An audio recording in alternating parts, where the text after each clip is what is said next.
Hello नमस्कार दोस्तों, मेरा नाम है दीनदयाल कुमार और स्वागत है डी के टेक्निकल यूट्यूब चैनल में। फ्रेंड्स, इस वीडियो में देखने वाले हैं राज्य के नीति निर्देशक तत्व के टॉप 20 क्वेश्चन जो लगभग सभी प्रतियोगी परीक्षाओं के लिए इम्पॉर्टेंट होंगे, इसलिए आप इसे अच्छे से याद कर लीजिएगा। आपको पिछली वीडियो का लिंक डिस्क्रिप्शन बॉक्स में मिल जाएगा, वहाँ से आप वीडियो को ज़रूर देख लीजिएगा। तो चलिए हम आज के क्वेश्चन को देखते हैं। यहाँ पर देखेंगे दोस्तों, यह क्लास नंबर 2 है, दूसरा क्लास नंबर 2 है।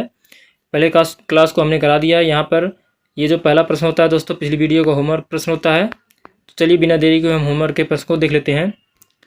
तो आज का होमवर्क दिया गया दोस्तों, यहाँ पर पहला प्रश्न दिया है, भारतीय संविधान के अंतर्गत कल्याणकारी राज्य की अवधारणा किस अनुच्छेद में वर्णित है। ये बताना आपको दोस्तों।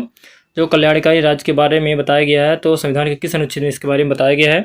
इसका राइट आंसर यहाँ पे हो जाएगा दोस्तों, यहाँ पर देखिएगा बी आंसर हो जाएगा, राइट आंसर बी हो जाएगा। नोट कर लीजिएगा, अनुच्छेद 38 में बताया गया है कि कल्याणकारी राज्य के बारे में दिया गया है। ठीक है, तो नेक्स्ट क्वेश्चन देखते हैं। न्याय और निःशुल्क विधि सहायता का प्रावधान संविधान के किस अनुच्छेद में है।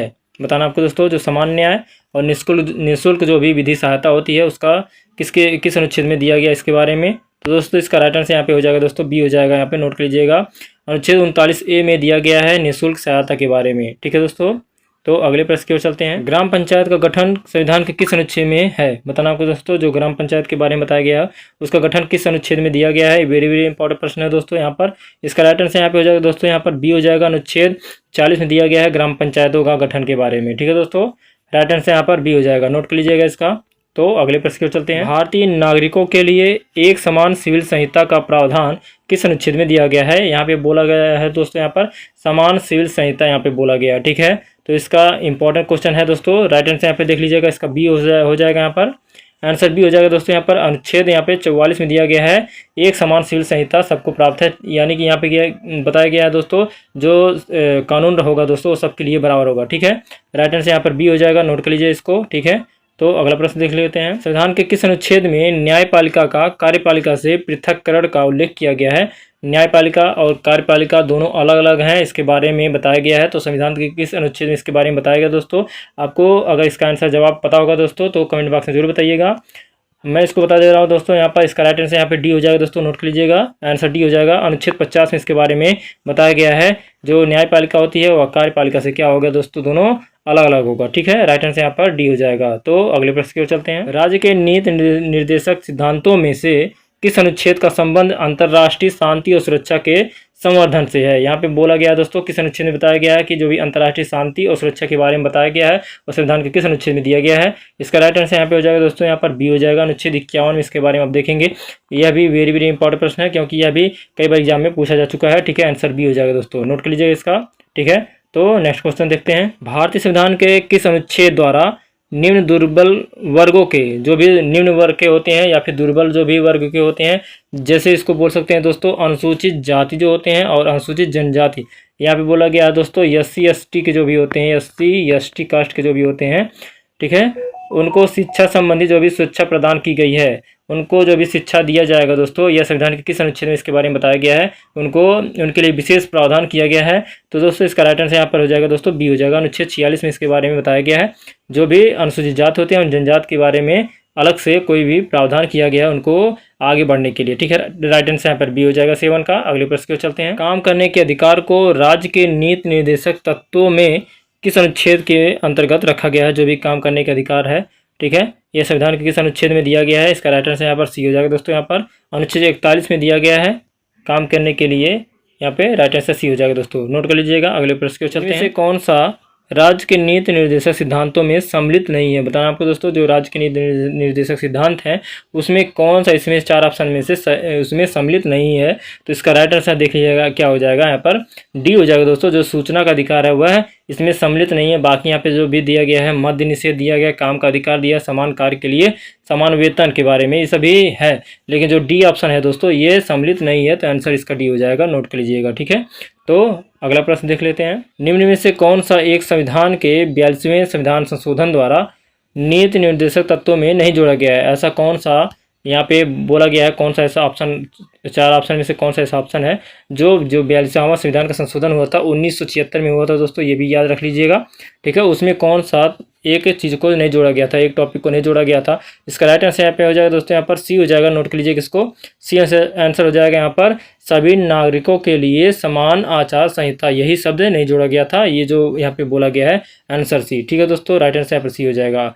तो अगला क्वेश्चन देखते हैं, भारत के कल्याणकारी राज्य होने का विचार कहाँ पाया जाता है, बताइएगा दोस्तों। यहाँ पर जो भी भारत के जो भी कल्याणकारी राज्य, जो भी भारत के विकास के लिए जो भी बात किया गया है, जो उसके कल्याण के बारे में बात किया गया है, किस टॉपिक में बताया गया है, संविधान के कहाँ पर इसके बारे में बताया गया है संविधान में। ठीक है, तो इसका राइट आंसर देख लीजिएगा, डी हो जाएगा दोस्तों। यहाँ पर ए और सी में इसके बारे में चर्चा किया गया है, तो ए यहाँ पे हो जाएगा दोस्तों। यहाँ पर जब आप संविधान के जो प्रस्तावना पढ़ेंगे दोस्तों, राइट आंसर ए में देखेंगे, प्रस्तावना में भी इसके बारे में चर्चा किया गया है कल्याणकारी राज्य के लिए। और यहाँ पे सी आंसर हो जाएगा दोस्तों, यहाँ पर जो नीति निर्देशक तत्व हैं उसके बारे में, उसमें भी बताया गया है जो कल्याणकारी राज्य होने के लिए। ठीक है दोस्तों, तो आंसर यहाँ पर डी हो जाएगा, दोनों आंसर सही है। ठीक है, तो नेक्स्ट क्वेश्चन देखते हैं, एवं पशुपालन का गठन संविधान के किस अनुच्छेद में दिया गया है। जो कृषि और पशुपालन के बारे में जो भी बताया गया दोस्तों, गठन के बारे में, वह संविधान के किस अनुच्छेद में इसके बारे में दिया गया है, चर्चा किया गया है दोस्तों।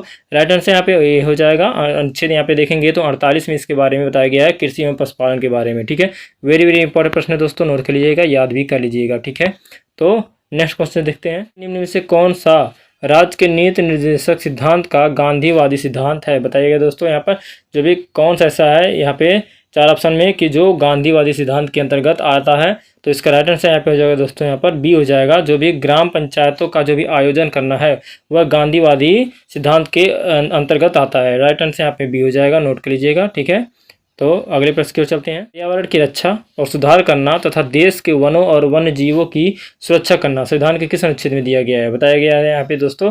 जो भी वन और वन्य जीव होते हैं दोस्तों, उनकी सुरक्षा करना, ठीक है, पर्यावरण की सुरक्षा करना, इसके बारे में, इन सभी चीज़ों के बारे में किस अनुच्छेद में इसके बारे में चर्चा किया गया है। यह क्वेश्चन कई बार एग्जाम में पूछा जा चुका है दोस्तों, बारी बारी से यह क्वेश्चन पूछता है, घुमा करके भी पूछ लिया जाता है, आपको घबराना नहीं है। राइट आंसर यहाँ पे हो जाएगा दोस्तों, यहाँ पर ए हो जाएगा। अनुच्छेद देखेंगे 48A में इसके बारे में बताया गया है, राइट आंसर ए हो जाएगा दोस्तों। ठीक है, तो इसके बारे में यह कई बार एग्जाम में पूछा जा चुका है दोस्तों, इसलिए आप इसको जरूर याद रख लीजिएगा। ठीक है, तो 14 के यहाँ पे ए हो जाएगा। अगले क्वेश्चन की ओर चलते हैं, किस समिति की सिफारिश को आधार मानकर भारतीय संविधान में नीति निर्देशक तत्व जोड़े गए, बताइएगा दोस्तों। यहाँ पर कौन सी ऐसी समिति थी जिसकी सिफारिश पर क्या किया गया था दोस्तों, यहाँ पर जो भी नीति निर्देशक तत्व हैं उनको जोड़ा गया था। राइट आंसर यहाँ पे हो जाएगा दोस्तों, यहाँ पर डी हो जाएगा। सप्रू समिति की सहायता के द्वारा ही हमारे संविधान में नीति निर्देशक तत्व, जिसको DPSP भी बोला जाता है, DPSP भी बोला जाता है, इसको जोड़ा गया था। ठीक है, वैसे तो इंग्लिश में नहीं आएगा आप, लेकिन जान लीजिएगा इसको, डिटेल में पढ़ेंगे तो इसके बारे में डिटेल्स में आप जानेंगे। तो जो भी राज्य की नीति निर्देशक तत्व हैं उसको जोड़ा गया था, किसके आधार पर, किसकी समिति के आधार पर, सप्रू समिति के। ठीक है, राइट आंसर यहाँ पे डी हो जाएगा। ठीक है, अगले प्रश्न की ओर चलते हैं, निर्देशक तत्वों को संविधान की आत्मा किसने कहा था, ऐसा बताइएगा दोस्तों। जो संविधान की आत्मा तो इस तरह के कई जगह पे कई टॉपिक में बताया गया है, लेकिन कौन ऐसे व्यक्ति थे जिन्होंने नीति निर्देशक तत्व यानी DPSP जिसको बोला जाता है दोस्तों, उसको संविधान की आत्मा कहा था। तो इसका राइट आंसर यहाँ पे हो जाएगा दोस्तों, यहाँ पर ए हो जाएगा। जो ग्रैनविले ऑस्टिन थे, उन्होंने जो भी नीति निर्देशक तत्व हैं उसको क्या कहा था, संविधान की आत्मा कहा था। ठीक है, मेन पॉइंट इसको बताया गया था। राइट आंसर ए हो जाएगा दोस्तों, नोट कीजिएगा। अगले प्रश्न की ओर चलते हैं, भारतीय संविधान के कौन से भाग में पंचायती राज की अवधारणा निहित है, बताइएगा दोस्तों, ऐसा कौन सा भाग है। ठीक है, वहाँ पर पंचायती राज के बारे में बताया गया, ऐसे कौन से टॉपिक में पंचायती राज के बारे में गठन किया गया है। ठीक है दोस्तों, इसका राइट आंसर 17 का यहाँ पे देख लीजिएगा, सी हो जाएगा दोस्तों। राज्य के नीति निर्देशक तत्व में पंचायती राज के गठन के बारे में बताया गया है। यह आर्टिकल पढ़ता है आपको दोस्तों, देखिएगा आर्टिकल 40 में इसके बारे में चर्चा किया गया है। अभी हमने पिछले क्वेश्चन में इसको कराया है। ठीक है दोस्तों, नोट कर लीजिएगा, इसका आंसर सी हो जाएगा। ठीक है, तो अगले क्वेश्चन को देखते हैं, भारतीय संविधान में राज्य के नीति निर्देशक सिद्धांतों की अवधारणा कहाँ से ली गई है, बताइएगा दोस्तों।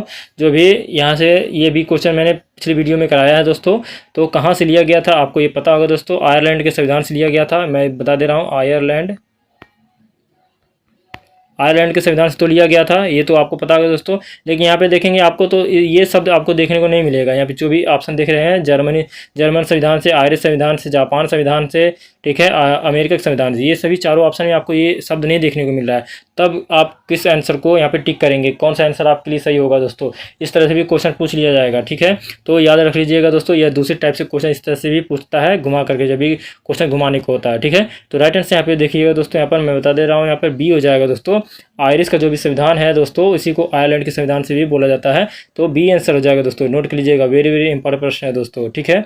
तो आयरिश के संविधान से नीति निर्देशक सिद्धांत को जोड़ा गया था, ठीक है दोस्तों। 18 के यहाँ पे बी हो जाएगा। अगले क्वेश्चन की चलते हैं। संविधान के किस अनुच्छेद में राष्ट्रीय महत्व के स्मारकों, स्थानों और वस्तुओं का संरक्षण के बारे में दिया गया है?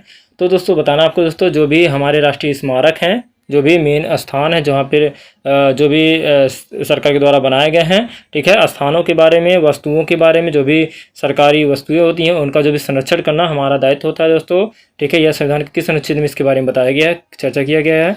इसका राइट आंसर यहाँ पे ए हो जाएगा दोस्तों। यहाँ पर अनुच्छेद जब 49 में देखेंगे आप, तो जो भी स्मारक होते हैं राष्ट्रीय, ठीक है, स्थान होते हैं, वस्तु होते हैं, उनका संरक्षण करना बताया गया है इसके, ठीक है दोस्तों। यहाँ पे ए हो जाएगा, यहाँ पे 19 का ए आंसर हो जाएगा, ठीक है। तो अगला प्रश्न देख लेते हैं दोस्तों, 20 नंबर प्रश्न को। तो यहाँ पे 20 नंबर प्रश्न देखेंगे दोस्तों, अंतिम प्रश्न होगा 20 नंबर, अंतिम प्रश्न होगा इस वीडियो का।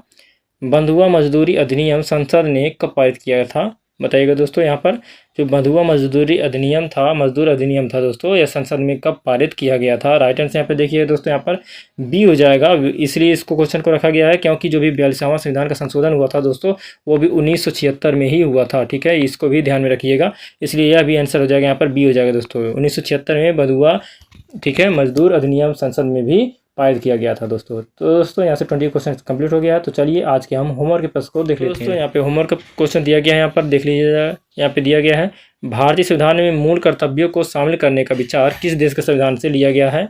तो दोस्तों यहाँ पे बताना आपको, जो भी मूल कर्तव्य हमारे संविधान में हैं, जोड़े गए हैं, उसको किस संविधान के द्वारा इसको लिया गया है, किस संविधान में इसको संविधान से हमारे संविधान में जोड़ा गया है, ठीक है। यहाँ पे दिया गया ऑप्शन आयरलैंड, ब्रिटेन, ऑस्ट्रेलिया और पूर्व सोवियत संघ से। तो आपको कमेंट बॉक्स में इसका आंसर जरूर बताइएगा दोस्तों। हमारे चैनल पर पहली बार आए होंगे दोस्तों, तो चैनल को सब्सक्राइब कर लीजिएगा, वीडियो को लाइक करिएगा और अपने दोस्तों के पास शेयर करना मत भूलिएगा दोस्तों। तो मिलते हैं दोस्तों इसके मूल कर्तव्य के क्लास को देखते हुए, ठीक है। जय हिंद, वंदे मातरम।